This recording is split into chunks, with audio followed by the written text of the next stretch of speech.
Hi there, beautiful souls watching. Welcome and thank you. I'm Gabrielle, retired medium in Germany, and I like to share some of my otherworldly experiences and insights. So this one is about cats. That's why I call it a slightly different cat video. And well, what you saw in the thumbnail are the two cats that do not even belong to me. I'm not the owner, but they somehow chose me to come and visit me.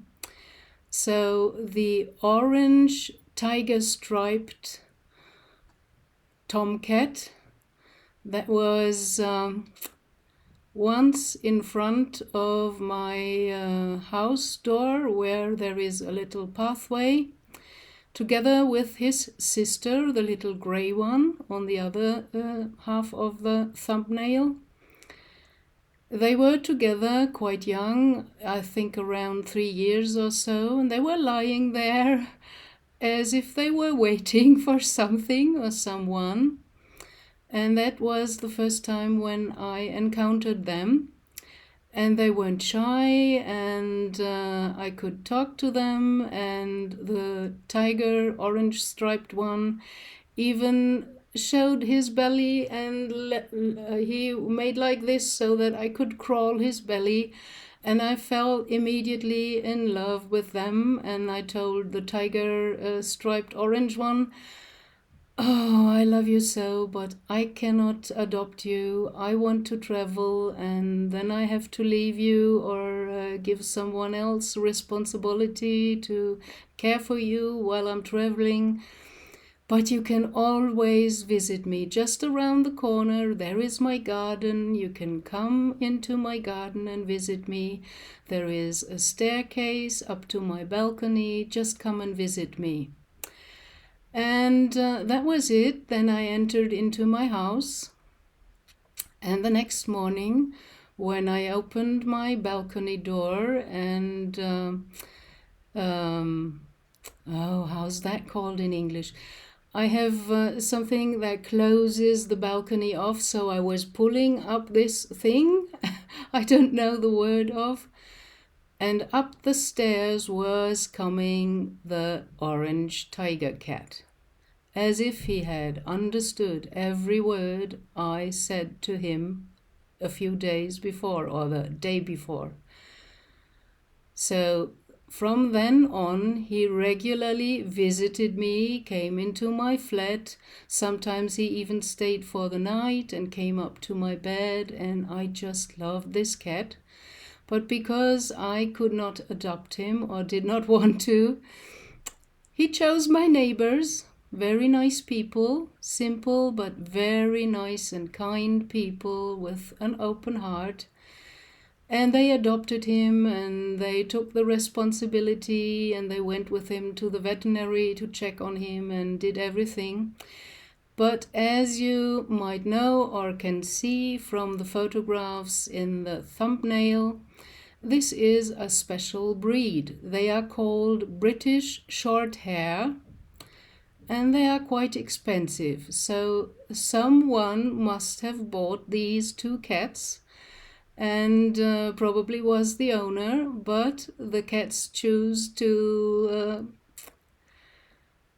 get a new owner, and they choose my neighbors, and that was just kind of next door.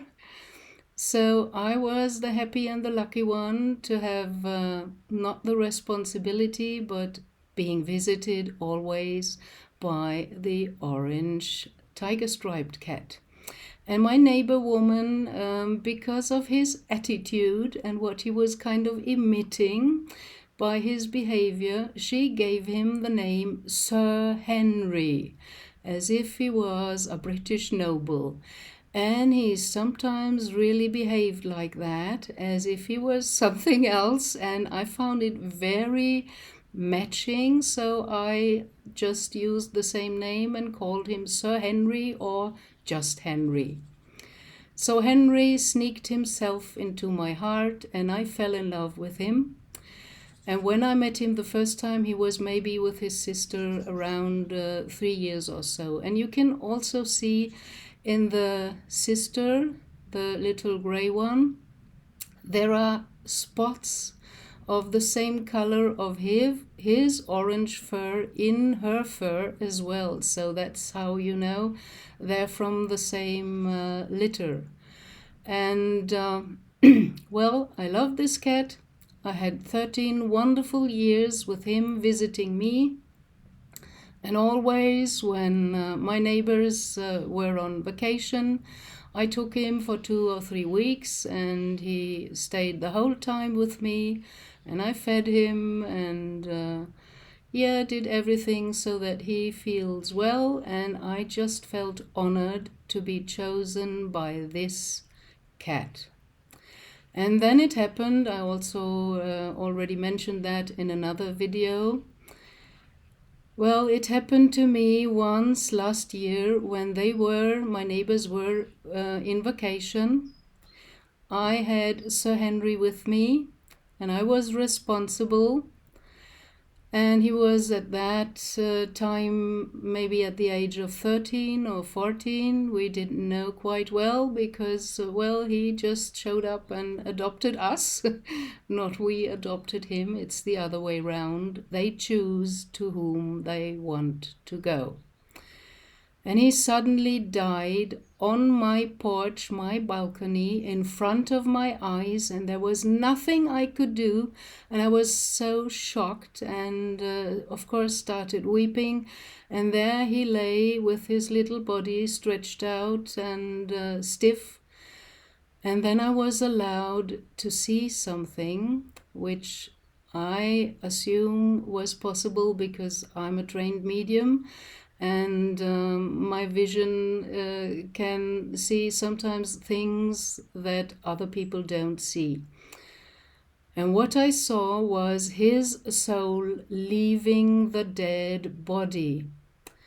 And I found myself in front of a 3 or 4 meter high tiger being standing upright on the 2 hind legs like a human, and he was wearing a gold armor like a breastplate, something that reminded me of Roman armor, and he had an overthrow, like in the ancient times. And he stood there for a while and looked at me, and then poof, he was gone. Wow, that was an experience I will never forget.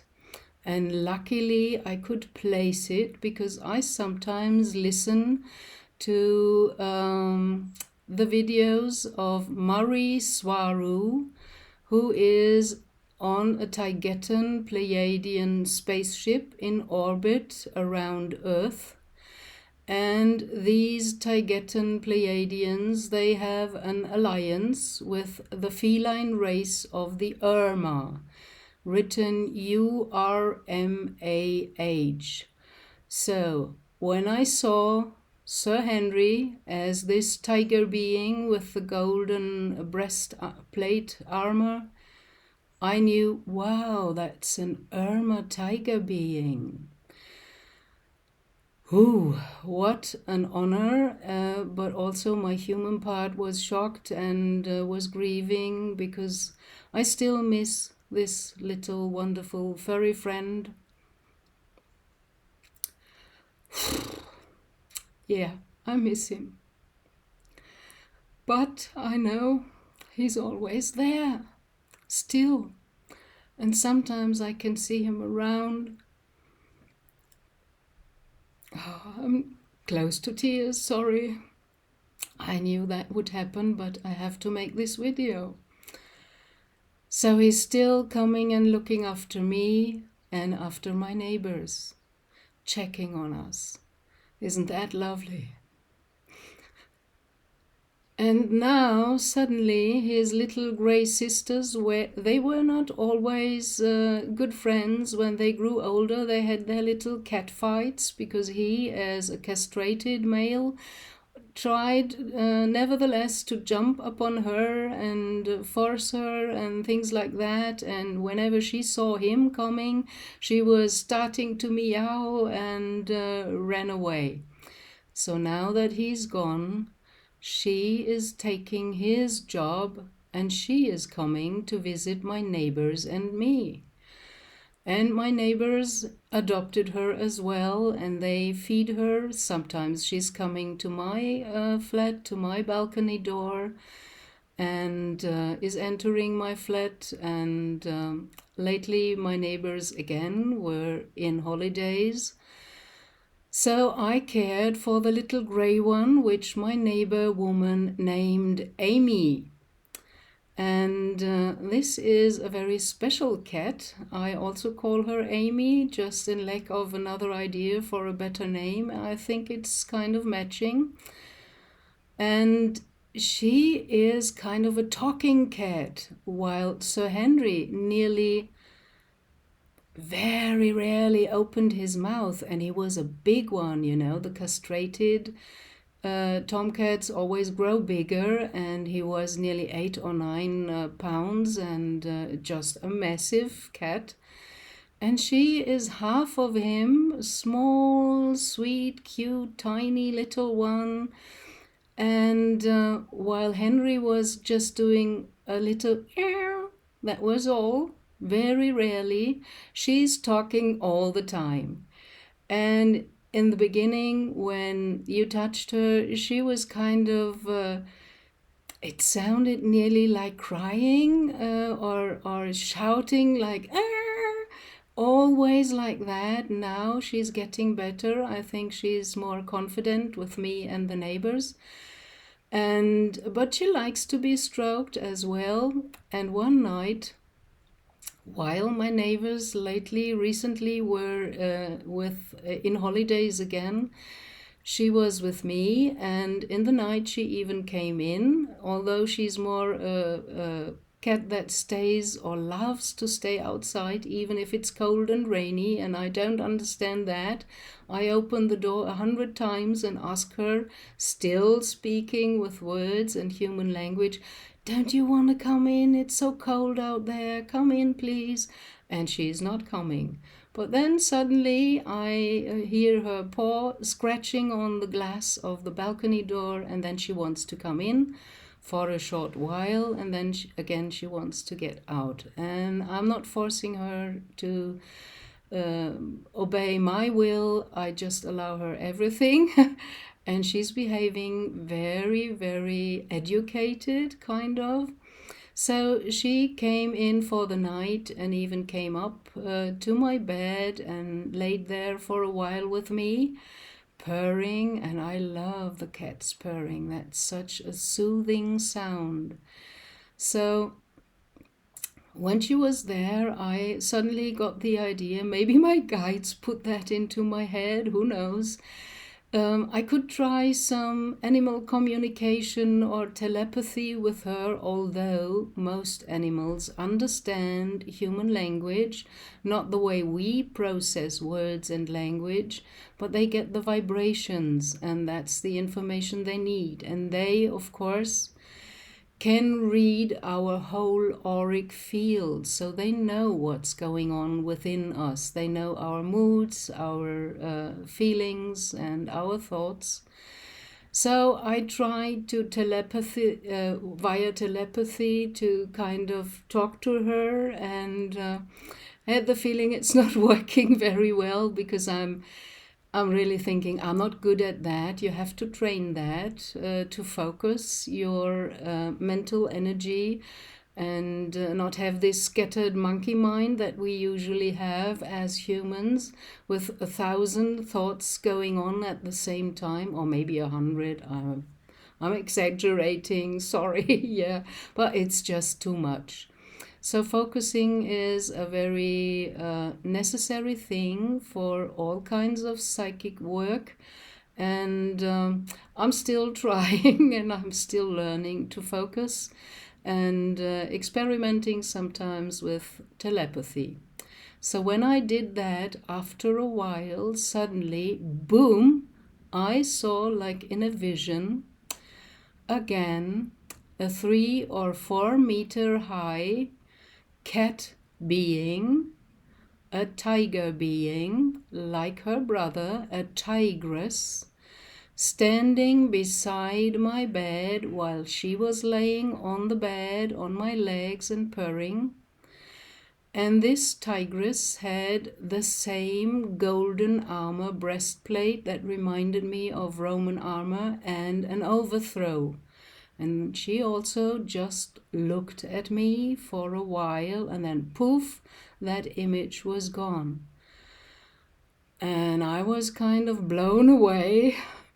Didn't know what to do with that. But I just feel honored that they chose me to visit me. I know and feel that's an honor, that's something special. And I know from reading a lot of Rudolf Steiner, who was the founder of anthroposophy and had, psychic abilities, and he wrote a lot about how to get access to higher abilities and higher consciousness and things like that. And he also had a lot of contact with nature beings, elementals, and also with animals. So he wrote about the group soul of the animals. They all are sentient beings and they have a soul, all animals. Animals that come close to humans and have relationship with humans, as our pets, for example. They are in the process of kind of stepping out of the group soul and developing an individuated soul and behavior. But they're all inhabited, like we are, by a soul. And because of the DNA of cats and humans that have a lot of Pleiadian DNA, they only have 2 possibilities to incarnate here on Earth, either in a cat or in a human. And it is said that most blue-eyed people, maybe with blonde hair, but also with brown hair and fair skin, are from Pleiadian origin. And the Pleiadians are more or less originally mixed with the Lyran race, which were the feline races inhabiting the star system Lyra, with the more or less well-known planet Vega.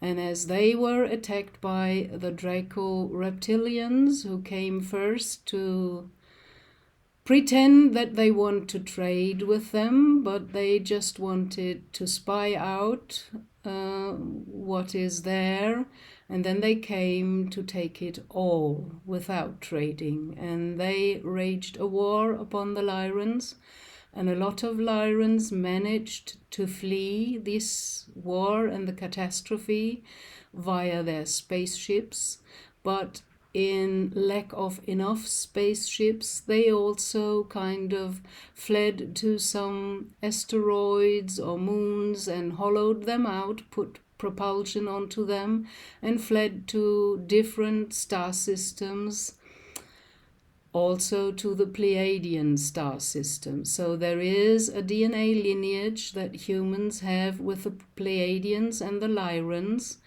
And everybody who has a cat knows that they are very special beings because they are inhabited by Pleiadian or Lyran souls. And yes, so animals are all sentient and have a soul, and they are not just animals like some people think. I once had more or less not so nice encounter when I was pushing my bicycle through a park in the nearby town, and it was spring, And on the fresh green grass there were little baby rabbits that usually come out at night or in the dawn, but they were there in bright daylight and they were grazing and they were so cute. I just stopped my bicycle, stood there, admired them and looked at them and watched them. And then an old man came passing by. He looked at me where I was gazing at, and then he looked at the little rabbits, the baby rabbits, and then he opened his mouth and the only thing that came out was, "They make a nice roast beef, don't they?" And I was so shocked by this guy. I felt like I would have liked to slap him in the face, but, well, you don't do that. So I was shocked, and there are still a lot of people with that attitude. They don't respect life. They don't understand that even a plant is a sentient living being. And as it is said in spirituality, that God is all that is within me, you, and all that is, every stone, every mineral, every leaf, every tree, every plant, every animal, just in a different stage of consciousness, but in development and evolution, same as we. And we are not the crown of evolution. Although some tend to think that, I do not think that. So I want to share with you and ask you the first time that I ever ask something from you. I never ask anything. I don't bring the same sermon like all the others. Click the notification bell, like my video, share it with friends, buy my books. I have no books. Or inscribe for my workshops and seminars. I'm not selling anything. But now, for the first time, please, my dear viewers, I ask you to respect life in all that is, all the other beings. We are sharing this wonderful planet with.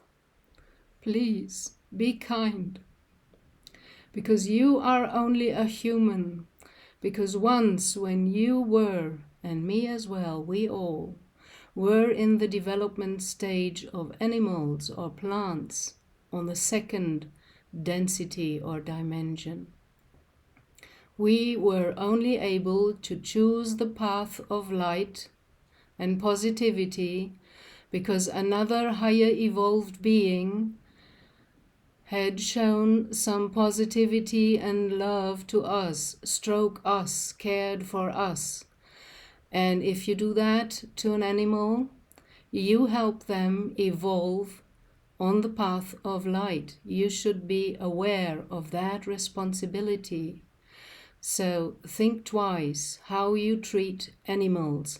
They are our younger brothers, and they are not meant to be abused or hit or used in laboratories for strange experiments, and they are not meant to be eaten. And if you are embarrassed about that, and maybe have heard that the Alpha Draconian, who are responsible for a lot of the missing kids, human kids, on this planet, and they do the same like we do to our younger brothers, because by our behavior, we authorize that they can do the same with us. I hope you can understand this connection and connect the dots. They eat human young, they experiment on them, the draconians, the reptilians, and you don't have to be embarrassed about that, because we are doing the same to our younger brothers, the animals. So think about that, ponder on it. That's what I want to share today. That was a hard task for me, not to cry. But, okay, I hope I delivered what I had to deliver. And I leave you with that. Wish you all the best. Blessings, love, and light upon your path. Dear souls, thank you for watching. Bye.